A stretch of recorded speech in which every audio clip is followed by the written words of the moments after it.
শুক্রবার হোক অথবা রমজান মাস হোক অথবা ঈদের দিন হোক, ঘরের বউদের কখনোই ছুটি হয় না। ৩৬৫ দিনের ভিতর তাদের ৩৬৫ দিনই কাজ করতে হয়। তারপরেও সবার কাছ থেকে শুনতে হয় তারা কি করছে, ঘরে তো শুয়ে বসেই খাচ্ছে। আসসালামু আলাইকুম এভরিওয়ান, কেমন আছেন আপনারা সবাই? আজকে আমি রান্না করছি আলু, সজনে আর মাছ দিয়ে ঝোল। প্রথমে চুলার উপরে একটা ফ্রাই প্যানে তেল গরম করে নিয়েছি। এরপর এর ভিতরে দিয়ে দেব কুচি করে কেটে রাখা পেঁয়াজ। পেঁয়াজগুলো হালকা ভাজা হয়ে আসলে এর মধ্যে দিয়ে দেব 2টা তেজপাতা, 1 টেবিল চামচ হলুদের গুঁড়ো, 1.5 টেবিল চামচ লবণ, 1 টেবিল চামচ জিরার গুঁড়ো, 1 টেবিল চামচ ধনে গুঁড়ো, 2 চা চামচ আদা রসুন বাটা। সবগুলো উপকরণ আমার দেওয়া হয়ে গেছে। এখন আমি সবগুলো উপকরণ ভালোভাবে নাড়াচাড়া করে মিক্সড করে নিব। ভালোভাবে যখন সবগুলো উপকরণ মিক্সড করা হয়ে যাবে, ঠিক সে পর্যায়ে এর ভিতরে দিয়ে দিব আগে থেকে কেটে পরিষ্কার করে রাখা আলুর ফালি আর ফ্রোজেন করে রাখা সজনে ডাঁটা। সজনে ডাঁটা দেওয়ার পরে ভালোভাবে নাড়াচাড়া করে নিচ্ছি। এরপরে মনে হলো যে আমি তরকারিতে ঝাল দিতে একদম ভুলে গেছি, তাই এ পর্যায়ে এর ভিতরে দিয়ে দিলাম পরিমাণ মতো মরিচের গুঁড়ো।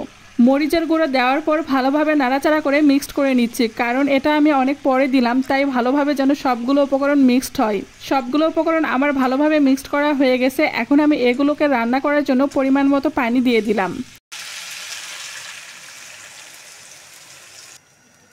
পানি দিয়ে হালকা নাড়াচাড়া করে ঢাকনা দিয়ে ঢেকে দিলাম। আর অন্য পাশে যে মাছগুলো দিয়ে আজকে আমি সজনে আলুর ঝোল রান্না করব, সেগুলো হলুদ, লবণ, আদা রসুন বাটা, মরিচের গুঁড়ো দিয়ে ভালোভাবে রান্না করে নিচ্ছি।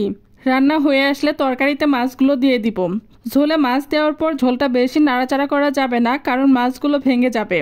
সজনে ডাঁটা খেতে আমি আর আমার বর ভীষণ পছন্দ করি, কিন্তু এখন বাজারে সজনে ডাঁটার দাম অনেক, প্রায় 200 টাকা কেজি। তাই আমরা বাঙালিরা যখন যে সবজির দামটা একটু কম হয় আর যেটা যদি আমাদের পছন্দের সবজি হয়, তাহলে আমরা সেটা ফ্রোজেন করে রাখি। ঠিক যে সময় ওই সবজিটার দাম বেশি হবে আর আমাদের খেতে ইচ্ছা করবে, সেই সময় বের করে যেন রান্না করে খেতে পারি। বিশেষ করে আমাদের মতন টোনাটুনি ছোট্ট সংসারে এত দাম দিয়ে সজনে ডাঁটা কেনার থেকে ফ্রোজেন করে খাওয়াটাই বেটার। 10 মিনিট পরে ঢাকনাটা উঠিয়ে দেখে ঝোল অনেক কমে গেছে আর সজনেগুলো উপরে উঠে এসেছে। রমজান মাসে ইফতারিতে অনেক ভাজা পোড়া খাওয়া হয়, এতে করে আমাদের শরীরে অনেক ক্ষতি হয়। কি আর করার, এই 1 মাস কম বেশি সবাই ভাজা পোড়া খায়, তাই ভাবলাম শরীরকে সুস্থ রাখার জন্য মাঝে মাঝে এইরকম ঝোল ঝাল খাওয়া প্রয়োজন।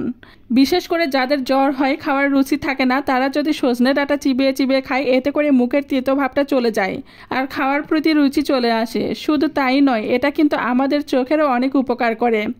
রান্নাটা আমার একেবারে কমপ্লিট হয়ে এসেছে, আর বেশি ঝোল কমালে চলবে না, তাই এ পর্যায়ে চুলাটা আমি অফ করে দিব। এরপর হাতার সাহায্যে একটু নিচ থেকে আলুগুলো উঠিয়ে দেখছিলাম আমার রান্নার আলুগুলো অনেকটা সেদ্ধ হয়ে গেছে, কিন্তু সজনার কারণে দেখা যাচ্ছিল না। এখন একটা বাটিতে উঠিয়ে নিচ্ছি আর দেখে অনেক লোভ লাগছে, কারণ অসময়ে সজনে খেতে আমার ভীষণ ভালো লাগে। এই রমজান মাসে সজনে ডাঁটা আর নতুন আলু দিয়ে মাছ দিয়ে গরম গরম ঝোল আর গরম গরম ভাত খেতে যে কি সুস্বাদু, সেটা বলে বোঝানো যাবে না। বাই দ্য ওয়ে, আপনারা সবাই ভালো থাকবেন। আবারও দেখা হবে নতুন কোনো রেসিপি নিয়ে। খোদা হাফেজ।